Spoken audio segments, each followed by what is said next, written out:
আমরা কোরআন দিয়ে আজকে কোরআনের পরিচয় নিব। কোরআনকে জিজ্ঞেস করবো যে কোরআন তুমি তোমার পরিচয় দাও। আমরা কিছু প্রশ্ন করব, দেখবেন কোরআন অবলীলায় উত্তর দিয়ে দিচ্ছে। তো শুরুতে একটা কথা বলে রাখা ভালো, আমরা কিন্তু কোরআনকে আমাদের বাংলাদেশে কোরআন শরীফ বলি। কি বলি? কিন্তু কোরআনে কোথাও কোরআনকে কোরআন শরীফ বলা হয়নি। শরীফ আপনি বলতে পারেন, শরীফ অর্থটা ভালোই, সম্মানিত কোরআন। কোরআন শরীফ মানে সম্মানিত কোরআন। কিন্তু আল্লাহ তাআলা কোরআনকে কোরআন শরীফ কোথাও বলেননি। আল্লাহ তাআলা কোরআনকে কোথাও বলেছেন কোরআনে মাজিদ, বাল হুয়া কুরআনুম মাজিদুন ফি লাওহিম মাহফুজ। আমি লাওহে মাহফুজে এই কোরআনে মাজিদকে রেখেছি। লাওহে মাহফুজ 7 আকাশের উপরে। তুলুহু মা বাইনাস সামাই ওয়াল আরদ, আকাশ জমিন যত লম্বা লাওহে মাহফুজ ঠিক তত লম্বা।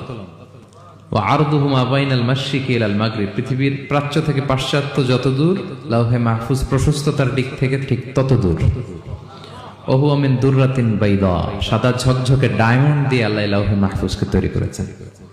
এটা হচ্ছে কোরআনের বাড়ি 7 আকাশের উপরে।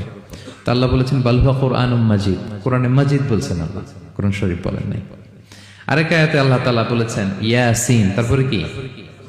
ওয়াল কুরআনিল হাকিম। তাহলে আরেক আয়াতে কোরআনে হাকিম বলেছেন, প্রজ্ঞাময় কোরআন, কোরআন শরীফ বলেন নাই।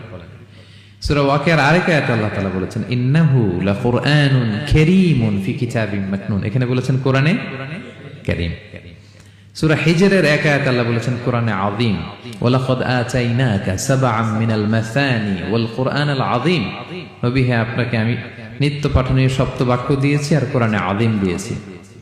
তাহলে আল্লাহ বললেন কোরআনে মাজিদ, তিনি বললেন কোরআনে হাকিম, তিনি বললেন কোরআনে কারীম, কোরআনে আযীম। কিন্তু এগুলো সব থেকে আমরা কি বলি? কোরআন শরীফ বলতে পারেন, অর্থ ভালোই, কিন্তু কোরআনে নাই, আল্লাহ তাআলা বলেন নাই। আসুন কোরআন শরীফ বলার পাশাপাশি আমরা কোরআনে কারীম, কোরআনে মাজিদ এগুলো বলতে অভ্যস্ত হই, কারণ এভাবেই কোরআনকে পরিচয় দিয়েছেন আল্লাহ তাআলা। পারা যাবে তো ইনশাআল্লাহ? শুধু কোরআনই কোরআনের নাম নয়, এছাড়াও কোরআনের আরো অনেক নাম কোরআনে খুঁজে পাওয়া যায়। যেমন কোরআনের একটা নাম হচ্ছে আল কিতাব। কোরআনের একটা নাম কি? আল্লাহ তাআলা বলছেন মা ফাররাতনা ফিল কিতাবি মিন শাই, এই কিতাব, এই কোরআনে আমি কোনো কিছু বাকি রাখি নাই, সব বলে দিয়েছি। সব, ব্যক্তি জীবনে, পরিবারে, সমাজে, রাষ্ট্রে, রান্নাঘর থেকে শুরু করে বঙ্গভবন পর্যন্ত, কাঁথা সেলাই থেকে শুরু করে মহাকাশ পর্যন্ত সব আল্লাহ কোরআনে বলে দিয়েছেন, কিছু বাকি রাখে নাই। তাহলে কোরআনের একটা নাম আল কিতাব, একটা নাম কি? কোরআনের আরেকটা নাম আল ফুরকান, সত্য মিথ্যার পার্থক্যকারী, the criterion between right and wrong. কোরআন পড়লে বোঝা যায় কোনটা সত্য কোনটা মিথ্যা। আল্লাহ তাআলা বলেন তাবারাকাল্লাযী নাযালাল ফুরকানা আলা আবদিহি